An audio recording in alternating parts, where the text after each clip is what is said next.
Live from the Washington, D.C. area, it's the Inside Scoop. All the news that our viewers want to know. Now, here's the host.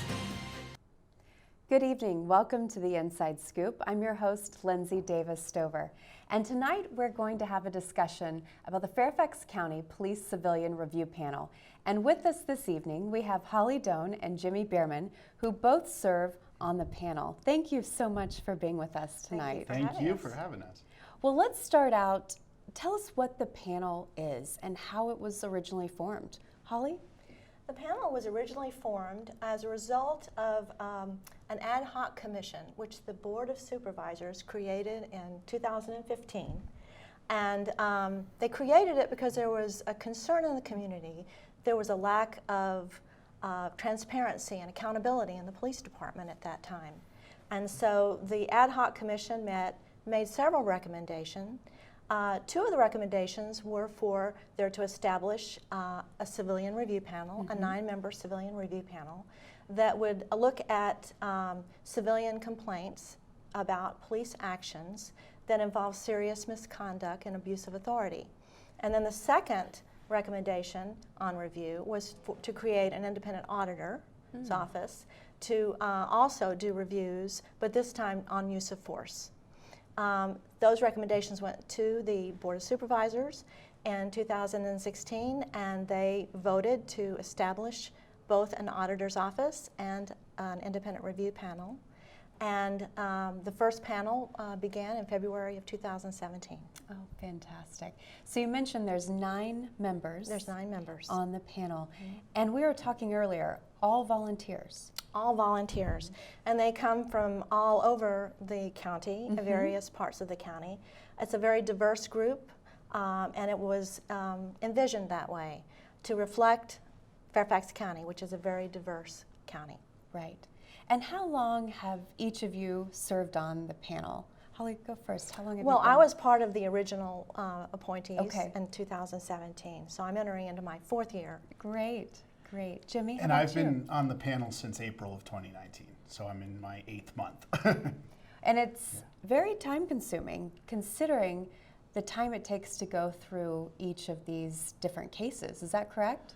That's correct. So basically what the panel does is it reviews investigations that the police have performed of other police officers. Okay. And we bring transparency and accountability by offering a civilian oversight over those investigations. And typically, if there's a complaint, the police officers will create an investigatory file, and it can take us anywhere from an hour and a half to 5 hours to look at that investigatory file and make sure that it's complete, thorough, and accurate. That is our power, so to speak, is limited, but that is what we focus on: completeness, thoroughness, and accuracy. And this particular panel is an independent panel, is that correct? It is Correct. independent. It's independent from the police, not independent from the Board of Supervisors. Okay. So I make that distinction. So we report directly to the Board of Supervisors. Each one of the 9 members is appointed by the board. But it is very important, the part of the panel, that it is independent from the police, because that then builds trust in the community that when we look at investigations, that we come with an independent eye. That's so important, it really is. And I assume that with 9 people on this panel volunteering their time, you mentioned that it's a diverse panel, I'm sure you have many different skill sets that people bring to the panel. Can you talk about some of those skill sets that are real strengths for making sure the panel can keep the accountability and the independence that's needed to do a good job? Well, of course, there are too many lawyers on the panel. We are in the Washington area, but there are many different types of lawyers on the panel. There are criminal defense people who've done criminal defense work. Our chair is a former Commonwealth's attorney and a former Navy JAG. We have, truthfully, I'm a civil litigator. Holly has been Administrative law, and also doing advocacy work for many years. We also, we have someone who works for the DC police, actually, and does investigations there, and he's a former police officer himself and also worked at George Mason. I'm trying to think of. We have some that bring with them some experience in the mental health field, which actually comes in really handy because we do see a lot of complaints that deal with mental health issues. And we also have a recent appointee who is a former FBI agent. Wow, so many different backgrounds and experiences really make up the panel and the extra set of eyes, if you will. Yeah. Yeah, and I didn't even mention, but we also have someone who does a lot of public defense work as well. So we've got every side of it, so to speak. Now, the civilian review panel, is this something that most counties have in Virginia, or is Fairfax County unique in this way? Fairfax County is fairly unique. There is a new panel being started up in Charlotte, Charlottesville, and I believe Virginia Beach has one. But we are unique, and we are unique in the country in terms of, I think there are only a few other panels in the country that have this bifurcated jurisdiction, where we split between the independent auditor and the civilian review panel. But the civilian review concept has been with us since the turn of the early 1900s. Sure. But it didn't really take hold until really the last 25 to 30 years. That's great. And we're also in contact with other civilian review panels around the country. There's an organization called NACOL, which is the National Association of Civilian Oversight of Law Enforcement. And so we have had trainings with NACOL. We've learned about civilian review panels in Detroit, in Cambridge, Massachusetts, in other locations around the country, and we're always, frankly, trying to learn how to be better at our jobs. That's great. So best practices then are shared among the different panels. That's right. Now, you mentioned briefly the training. Tell us a little bit about the training the two of you have received to be able to serve on this panel and to be effective in this role. Yeah, so as I mentioned, one of our trainings was actually from NACOL. One of our trainings was from a group that works with civilian review panels around the country. That was a full-day training.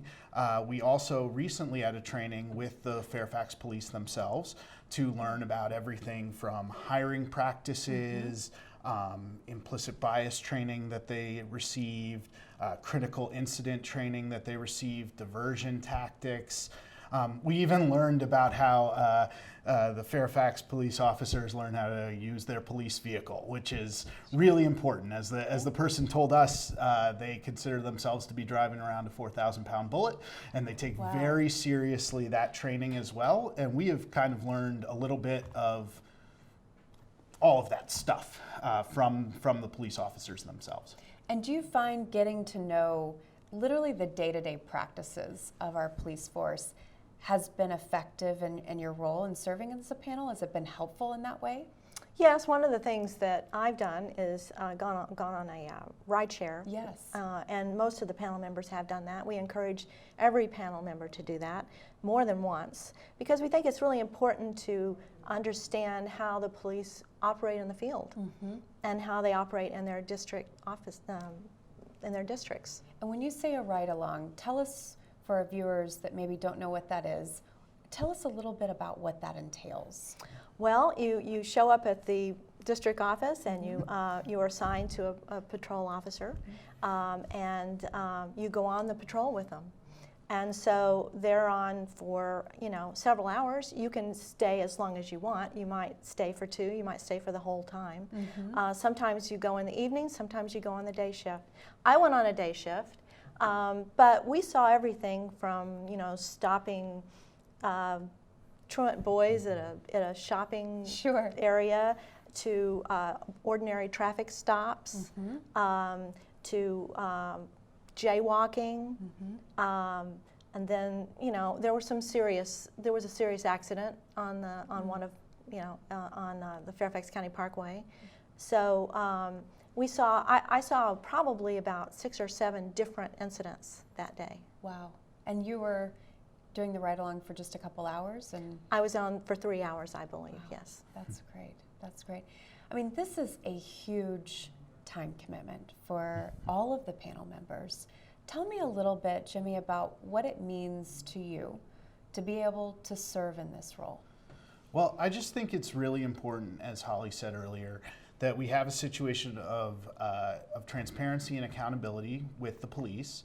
And as well, I think both of us think that this panel helps build trust between the community and the police officers who police that community. Mm-hmm. There's something kind of incredible about us as a society. We govern ourselves, but in doing so, we also give certain people within our society great power, those being police officers. And I wish it weren't a Spider-Man quote, but with great power comes great responsibility, or as actually I like to think of it, with great responsibility comes great power. We entrust the police with the responsibility of keeping us safe. And that allows them to have certain abilities to, although we don't do use of force complaints, we do a traffic stop complaint. We do arrest type of complaints. And so I think it's just important that citizens know that there's someone also looking out to make sure that what's going on is appropriate. And that's, I think it's actually kind of, it's kind of how I feel about body cameras. It can be good both for the police and the citizenry, because the panel can create more trust by showing that the investigations that we review were complete, thorough, and accurate, and by being able to hold the feet to the fire when necessary, if possible. And Holly, what does that mean to you personally? Because you've been on this board since really day one, right? Tell me what it means to you personally to serve in this role. Well, I've learned a lot. I became interested in the panel originally because I have an adult son with Down syndrome. And I became aware of some national incidents, and one here in Fairfax County actually, where there were some interactions between people with Down syndrome or autism and the police, and they did not end well. So I wanted to join the panel to bring some sensitivity to that issue. Of course, I have on occasion done that, but we see such an array of complaints that I've learned so much about how the police do their investigations, how they conduct them, the evidence that they use, etc. It's been very rewarding. Oh, that's great. Well, we have a lot more to discuss this evening. I know I want to get into how these cases actually come to your desk when we get back from the break. Please stay with us. We will be going for a short break, but we'll be right back.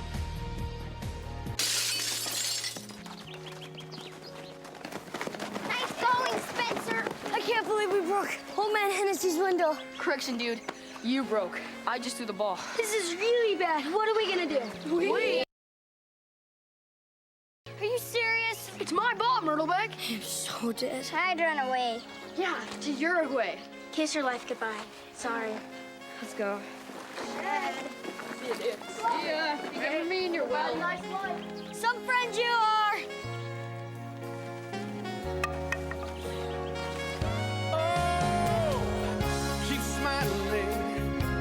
Hi. Hi. Tell him it was an accident. And we can fix the window. Come on. I'll come with you. Loyalty. Pass it on. You go first. A message from the Foundation for a Better Life. One day these rats were playing in the woods. One lit some matches and that's no good. Listen to smoke before you give it a try. Only you. Don't play with matches. Don't play with fire. Cause there's nothing very funny about freaked out fight. Nothing very nice on a homeless mind. So if a gorgeous force is what you desire, don't play with matches. Don't play with fire. Only you can prevent wildfires. Fire.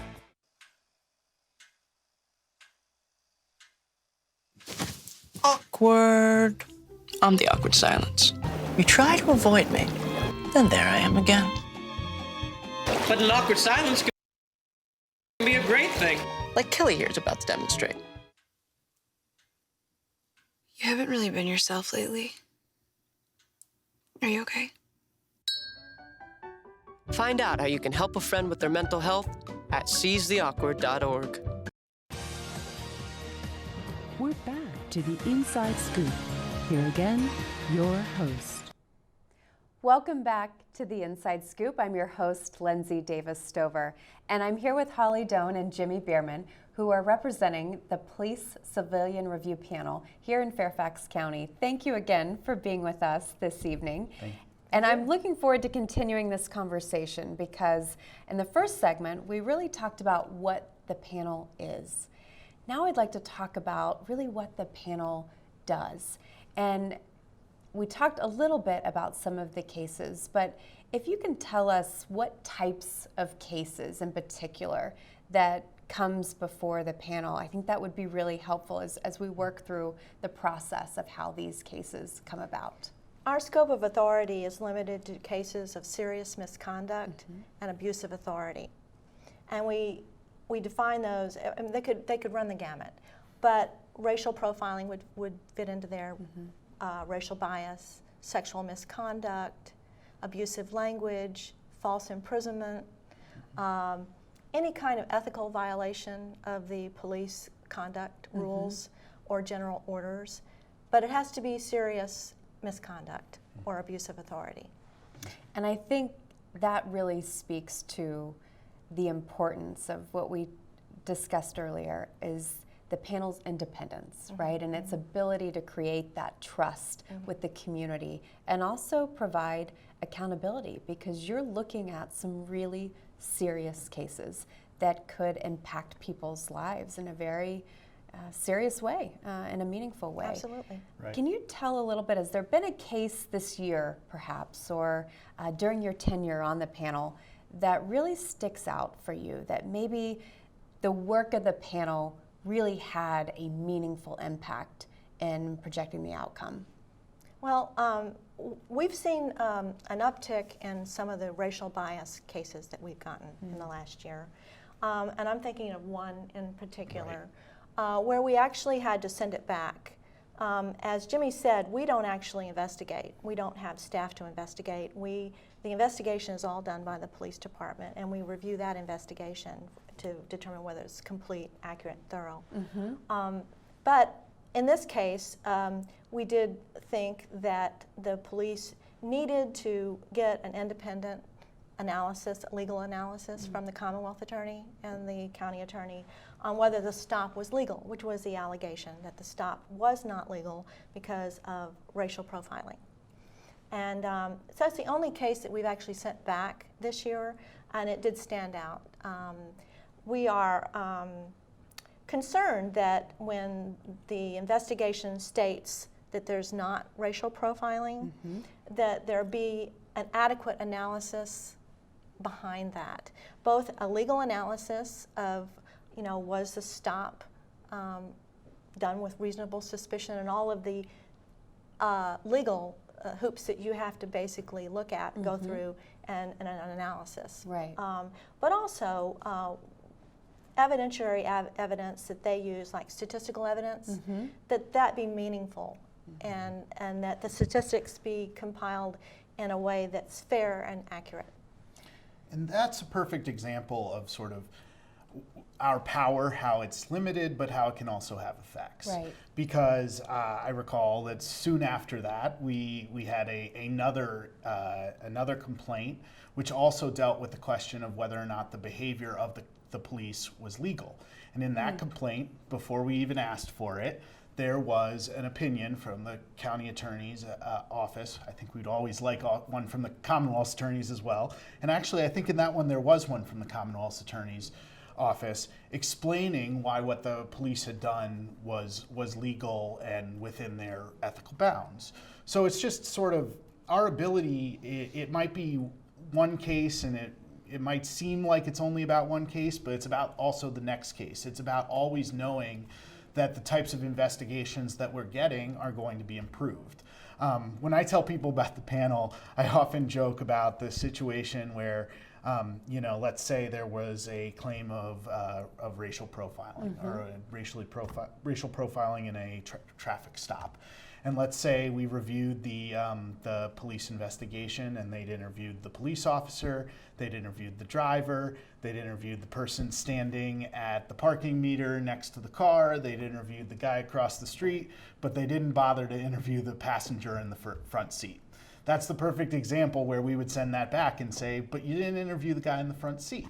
Now, to the Fairfax Police Department's credit, we have never seen anything like that. That's and good. I would bet that we don't, but that's the perfect example where our reaction to the investigations themselves can hopefully lead to better investigations in the future as well. And I would add that one of the other things that we do as a panel is when we review a case, if we find that there are some police practices that we think need changing, we can make recommendations. Correct. And we have.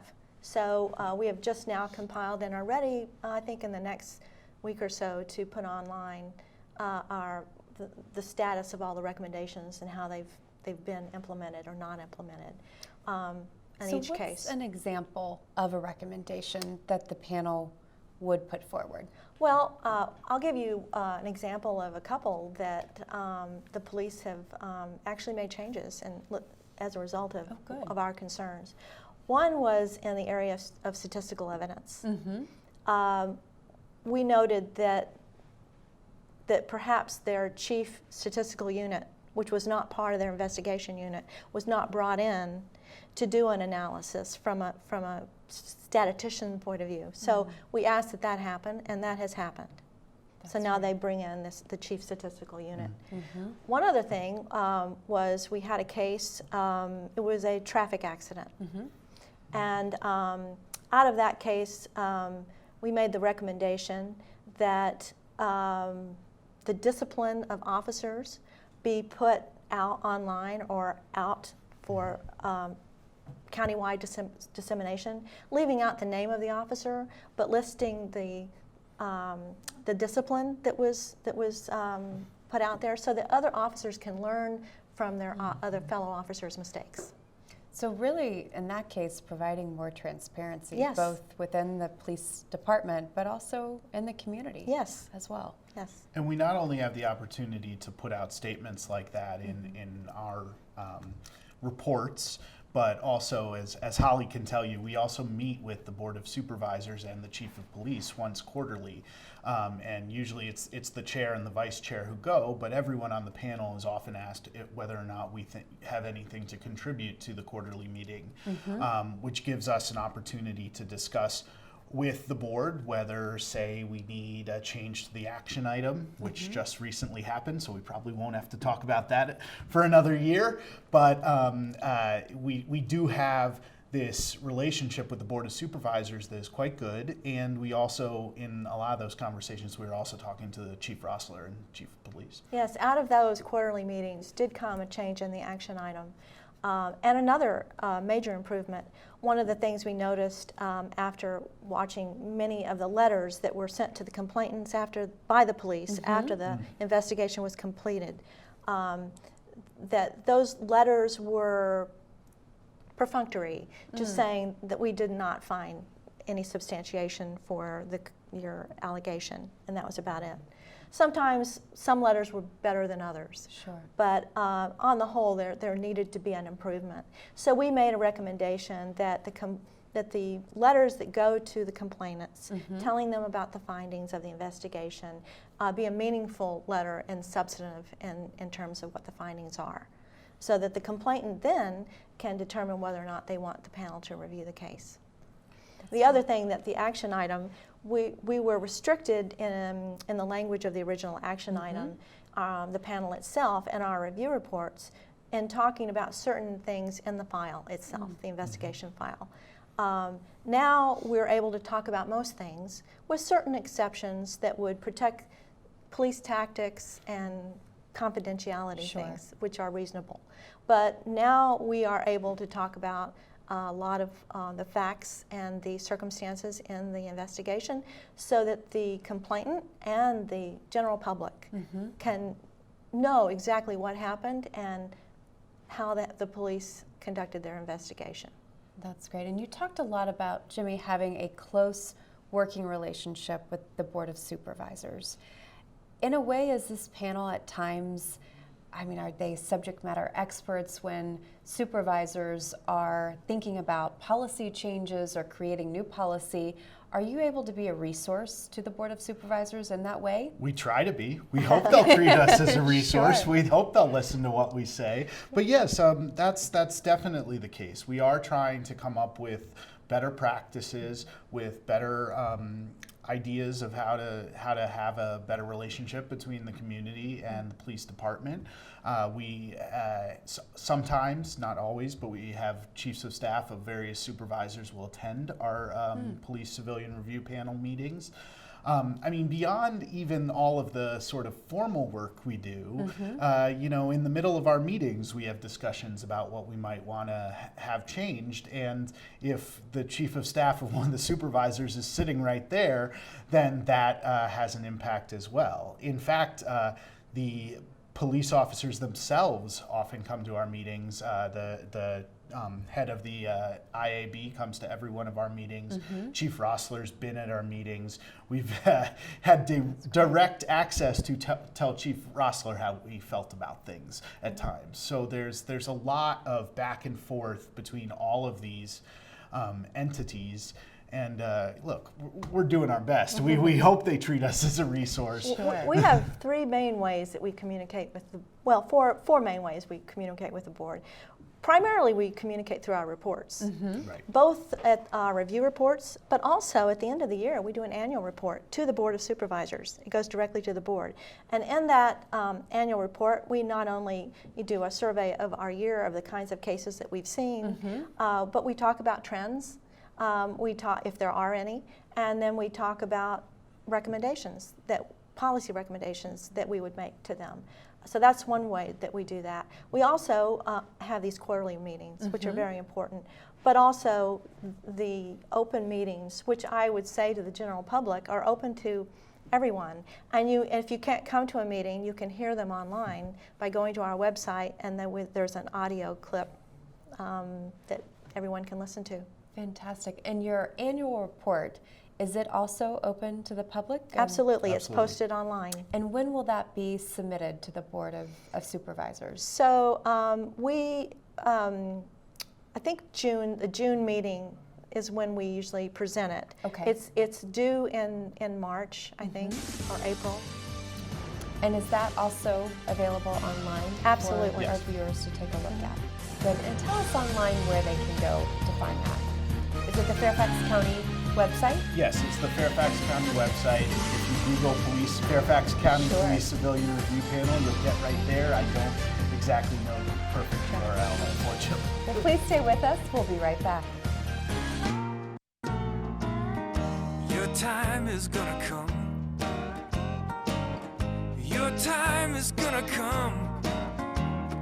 It's up to you to reach out to be that friend who comes along.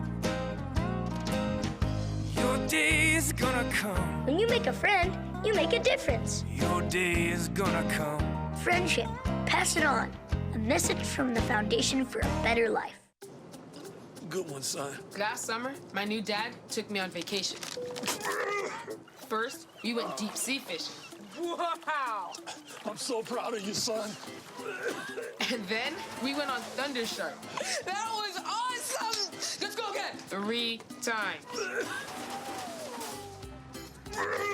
I gotta say, it was pretty cool. You don't have to be perfect to be a perfect parent. Thousands of kids in foster care will take you just as you are. What's it feel like when a woman's having a heart attack?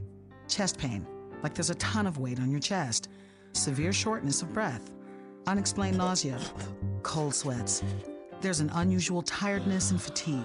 There's unfamiliar dizziness or lightheadedness. Unusual pain in your back, neck, jaw, one or both arms, even your upper stomach are signs you're having a heart attack. Don't make excuses.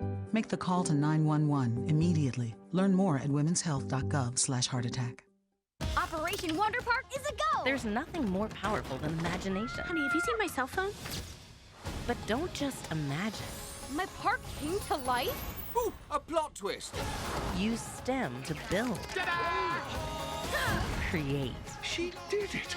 And change the world. Who's with me? I'm more of a 2 feet on the ground kind of guy.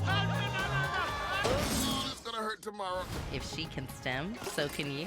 Find out more at She Can STEM. We're back to the Inside Scoop.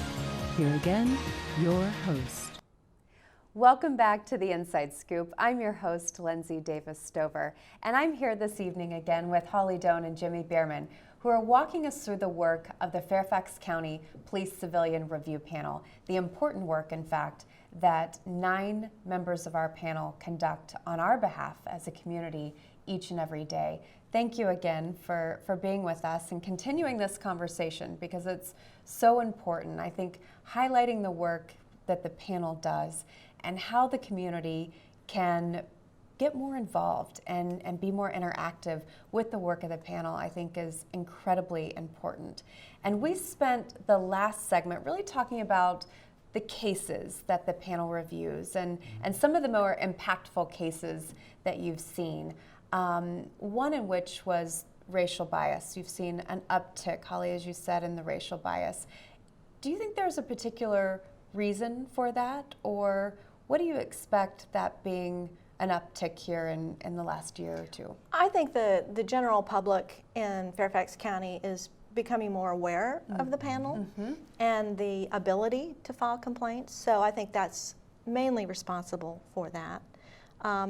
We don't know yet why, and I'm hoping that as we get more years behind us, we can see more clearly the trends, and that's one of the goals I have for the panel in 2020 is to do a look back, because the panel will be 4 years old at the end of 2020. It's a good time to look back and say, what is it that we're seeing in terms of trends? Right.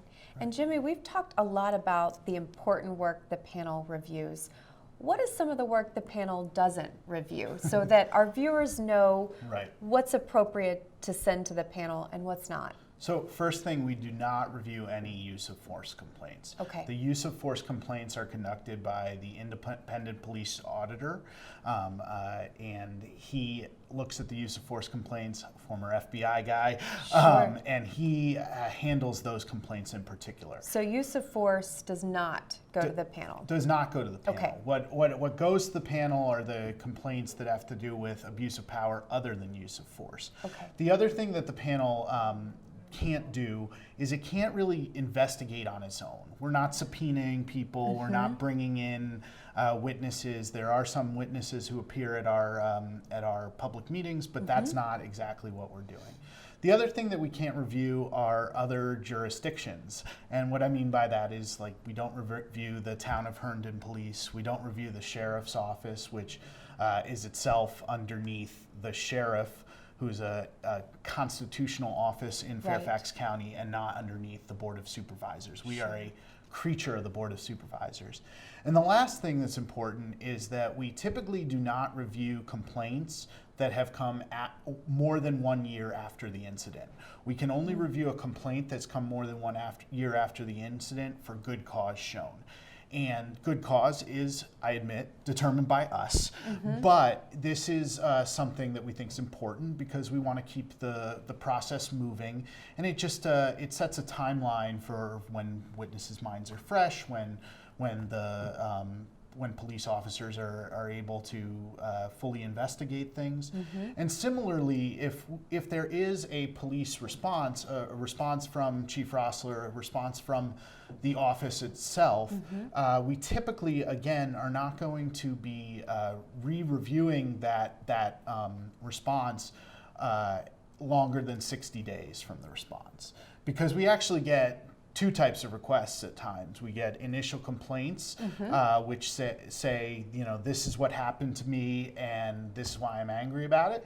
And then sometimes we get requests that are review requests, where someone has looked at the complaint that the individual made to the police officers themselves and has reviewed that and has then interacted with the individual, and the individual is not satisfied.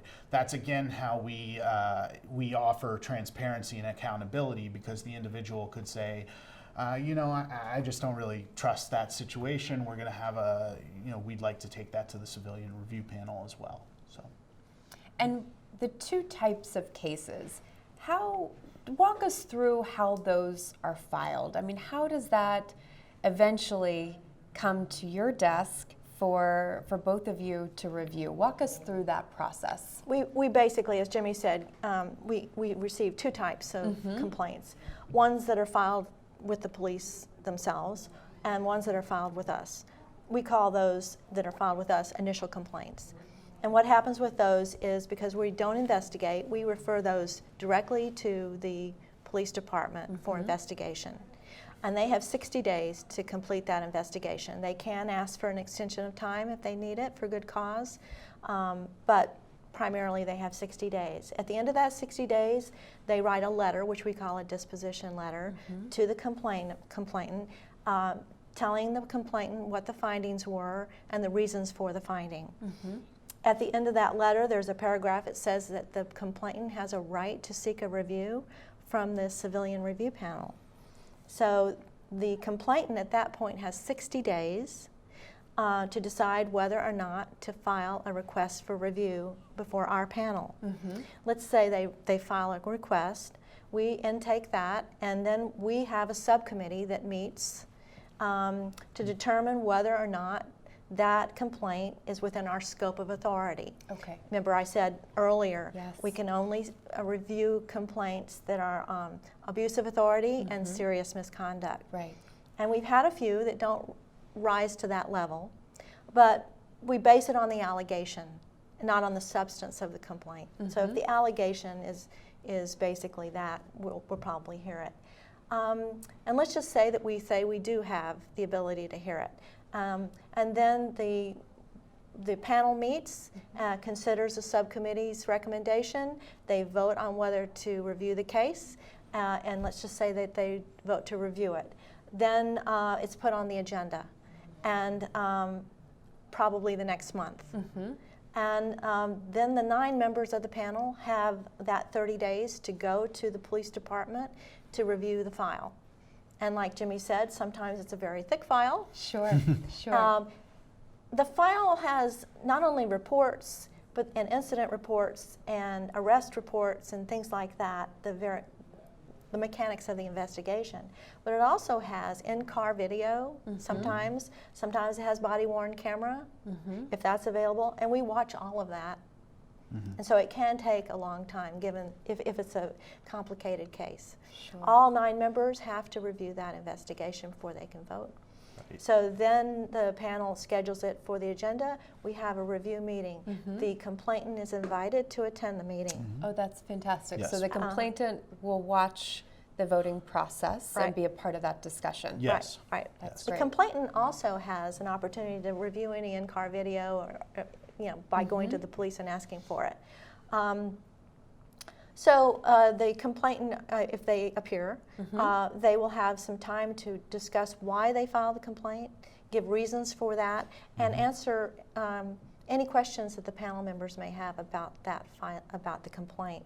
The police are also there to ask, to receive questions about the investigation and why they did certain things. After that is completed, the question and answer period is completed, the panel then considers and deliberates and votes.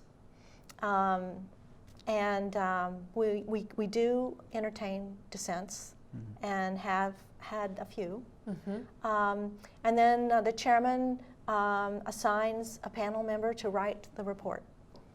The report is then written, and a draft is circulated to the people before the meeting, and then we vote on it, the report, on the next meeting. So when someone files a complaint, from the day they file the complaint, if it's already been reviewed by the police department, when do they expect to get some type of resolution from the panel? Is it 60 days? Is it 90 days? From start to finish, what does that process We have look 90 like? days. 90 days. Okay. Yeah, and I just want to add, really, there are two things. You summed it all up very well. But one thing that I forgot to mention that often may delay complaints and is that we don't typically take complaints that are still either in litigation or in criminal court. Right. So we're not there to, you know, if there's a, I don't know, if there's a robbery investigation or, you know, we're not there to say that when the policeman officer stopped the guy, he acted improperly, unless, you know, And that's for a very good reason. We don't want to influence the outcome of any litigation. Right. We don't influence the you know, if somebody has their criminal record or criminal conviction on appeal, we similarly just do not get involved. But what we will do is suspend the complaint process. So if someone files a complaint, has pending litigation, either criminal or civil, we will just suspend the complaint. And we keep track of, try to keep track of what's happened to the litigation. At the end of that litigation, we can proceed. Okay, so as soon as the case is resolved in court, then it's open for the panel to start reviewing. If that is what the we would probably like. check with the complainant to see if the complainant still wanted us to review. Right. And the other thing to add is that we actually had a big discussion about this at our last meeting. Everything that we're doing is out in the open. When we are discussing our feelings about the complaint, when we're discussing our feelings about the investigation, there are certain things that we do not try to put out in the open. Obviously, anyone's names or personal details, addresses, social security numbers. Protecting someone's confidentiality. We protect someone's confidentiality. Also, as Holly said earlier, there are certain police tactics we're not going to talk about necessarily. But when it comes to deliberating a complaint, that's an open process, and you will hear from what various members of the panel think about it before it goes into just a on-paper review report. That's the time when we might talk about, well, you know, we're going to vote to say this was okay, but we also want to talk about what kind of recommendation we would put in the report, or we're going to vote to say it's not okay, and what other kinds of recommendations we'll put in the report. Yeah, we have basically 3 different findings. We can concur with the results of the police, or we can not concur and inform the Board of Supervisors that further review is necessary by the police chief, or we can basically send it back to the investigations and say it's not complete for this reason. Okay. And how many, on average, cases does the panel review a year? I'm sure it differs every year, but on average, how many? This year we've had 26 complaints filed. Wow. And we've reviewed 5. Some of those are pending. We've had several extensions of time from the police department, so there's some waiting time. Well, let's continue to talk about that because I think it's so important that our viewers understand the important work of the panel. Please stay with us. We'll be right back.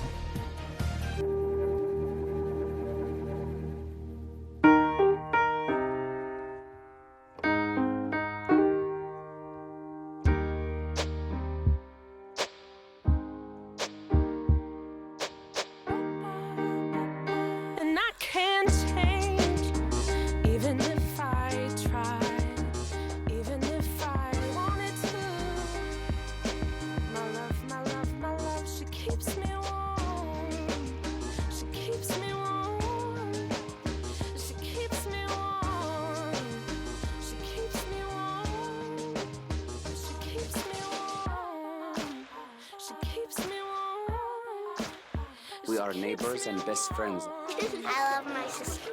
My heart doesn't see race. Love is love. Our family is no less than any other family.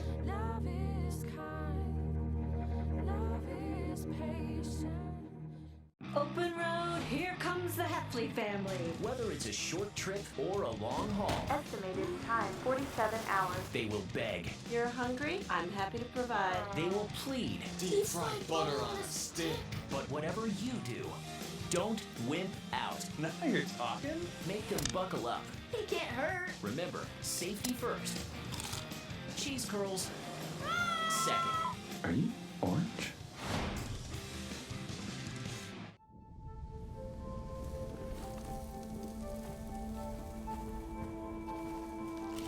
Eva Marie smoked 12,000 packs of cigarettes over 15 years. She quit, and now there's a new lung cancer screening that could save her life. You stopped smoking. Now start screening. No matter how much you smoked, early detection could save you. Talk to your doctor or learn more at savedbythescan.org. We're back to the Inside Scoop. Here again, your host. Welcome back to the Inside Scoop. I'm your host, Lindsay Davis-Stover, and we're talking about the important work the Fairfax County Police Civilian Review Panel does this evening. And with us is Holly Dona and Jimmy Bierman. Thank you again, guys, for continuing this conversation, because the work that you all are doing is so incredibly important. One, for accountability, but two, the trust you're building with our community is just incredible. So thank you for being here tonight and sharing that work with us. As we went into the last break, we were talking about the amount of cases that the panel receives every year. Jimmy, walk us through what those numbers look like, and whether or not those fluctuate year to year. Yeah. Luckily, we had the break for me to double check. Sure. But we've had 26 cases this year. 18 of those were initial complaints. 8 were review requests. Of those 26, some are still percolating. Some are still being reviewed by the police department itself. Okay. Some of those we have decided were not within our jurisdiction, and some of those have had pending litigation, as we discussed earlier. But 5 of them have gone from beginning to end and have included a review report from the panel explaining our findings with respect to the complaint that was filed. And one of the 5, Holly, that you mentioned earlier was a situation where you actually returned it back to the police department for the important opinion of an independent outside attorney. The work and those types of recommendations, do you see that as a way to really set the precedence for making sure there is a transparent but yet thorough process put in place when those complaints actually get to your desks? I actually think that was part of the vision of the ad hoc commission and the Board of Supervisors, and creating us and structuring us the way they did in terms of our review authority. Because when we go and review records, if the record is scanty, if it's not thorough, then we're going to return it. Right. And that actually helps the police create a better record for their investigation. That's really important. And actually, here's a perfect example based on that case. In that case, we sent it back in part because it didn't have a independent legal analysis of what had occurred. One of the next cases that we reviewed involved somebody claiming that the police officers had abused their power and engaged in entrapment. Well, of course, the actual investigation this time included a legal analysis of what constitutes entrapment in the Commonwealth of Virginia, what the rules are, and we were able to assess what was going on and what the complainant had complained about, and whether it really was entrapment, because the police investigators had actually gone to a lawyer as well to double check on that point. So there you go. You see between one complaint to the next, you see a new pattern or practice being established. Yeah, and we're learning as we're going. I mean, we're relatively new still. Right. And so this is new not only for us, but also for the police. So 4 years, right? Yeah, so it will be, we're 3 years, but it will be 4 years after 2020. Yeah. Well, good. Now, tell me a little bit about some of your successes this year as a panel. I mean, what are the best practices, if you will, that you'd like to share around the country with other panels as you come to an end on 2019? Well, actually, I attended the national convention of NACOL and had an opportunity to talk to a lot of other panel members and of other types of civilian review panels. I think we're so fortunate the way we were created, because we didn't have to fight a lot of the battles that a lot of the other panels had to basically fight and win over many years. Oh, interesting. So we were created independently. Many panels were not, and they had to fight for that independence. So I think we're very fortunate that the ad hoc commission did the work that it did, and the Board of Supervisors thought about the many ways that they could have created us with the independence and the tools that they did. So I think for me, the crowning accomplishment of the year was to change the action item and to allow us to report on more things in the police record, so that the public can see more about why the police did what they did and found what they found.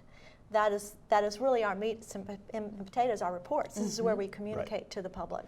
So the more that we can disclose, the better off, I think, is the transparency and the accountability. So I think that's our crowning achievement. That is a great crowning achievement, absolutely. Yeah, and I think we've been really lucky this year because, as Holly said, we didn't have to fight some of the battles. That doesn't mean we don't fight battles at times. That doesn't mean we haven't had just disagreements with the police department or Chief Rossler. But it does mean that we have a pretty good relationship going forward and a good understanding of what type of communication needs to happen between the police department and our panel. We've never had trouble reviewing a case file because of interagency, whatever. We've never had, we have police officers who show up to our meetings. We have had trainings with police officers. We have a pretty good working relationship with them. Again, they know their feet are held to the fire, but I think that that's one aspect that we've been lucky to have, because ultimately what we're doing is we're reviewing police investigations, and at times, we've had to say, we need more, but the hope is that we don't always have to say that. Right. And personally, again, I don't really think it's stopped us from making our voices heard when possible. And I will have to point out that when the panel was being formed, and I should have said this up front, Chief Rossler was one of the biggest supporters of the formation of the panel. That's great. And he is all for accountability and all for transparency. So I think in terms of the broad commitment, we're all on the same page. Right. Well, and it sounds like you were set up with a supportive foundation, right? And I think that speaks to your ability to actually do the meat and potatoes work, as you described it earlier, not having to build that foundation, but you're actually set up with a good foundation and support not only from the Board of Supervisors and the police department, but also the community as well. And I bet that's helpful as you move through some of these really tough and difficult situations that you're reviewing. Yes, that's one of the goals that I have for, that we have for the coming year. When we were initially appointed, in that first year, we did a lot of grassroots work, going out into the community and talking to various stakeholder groups about who we were and what we were going to do. But now that we've had 3 years under our belt, I think it's time again for us to put a renewed effort to go out in the community and to reach neighborhood groups and also the stakeholder groups like the NAACP and others like that, advocacy groups, and develop an ongoing relationship, an ongoing dialogue, and know that they can always come to our meetings. They can't. We're set up so that we don't do Q&A at our meetings, but they can attend. They can listen to the audio, and we actually do want to have an ongoing relationship with various stakeholder groups out there. That's important. The dialogue, just the awareness, right, of the panel and the work that you do, I think is so important for all residents in Fairfax County, but 2, taking that awareness a step further and creating those relationships with important advocacy groups and community members, neighborhood watch groups, those types of things, I think will really even further build that trust between the community and the panel. Yeah, I mean, we're here because we want to get the word out that this panel Right. exists and that it is there for the community. And look, I'm not going to say that my goal next year is to have even more complaints, because that's not the point. Right. But the point is that we would, if I could track the number of people who go to our website or check us out or think about what we're doing, the number of people who download our meetings, if all of that increased, I think that it would be good for the panel. That is, and look, I think it would actually be good for the police department as well, because Sure. we'd be out in the community showing them that the police department takes its responsibilities seriously and that there is effective civilian oversight. But lastly, I mean, that's the real goal as well, effective civilian oversight. It comes down to, Holly calls it meat and potatoes. If we write those review reports and if we explain to the community what we have or haven't found in investigations, if we explain to the community what kind of recommendations we want to make in a readable fashion, in a good fashion, that helps increase transparency and accountability. Absolutely. That's great. The professionalism of the panel is the premier goal of the panel. That's fantastic. And again, all volunteers. You're spending hours and hours making sure that the proper oversight is in place and the proper accountability is in place to ensure that community members here in Fairfax County have a champion in the panel.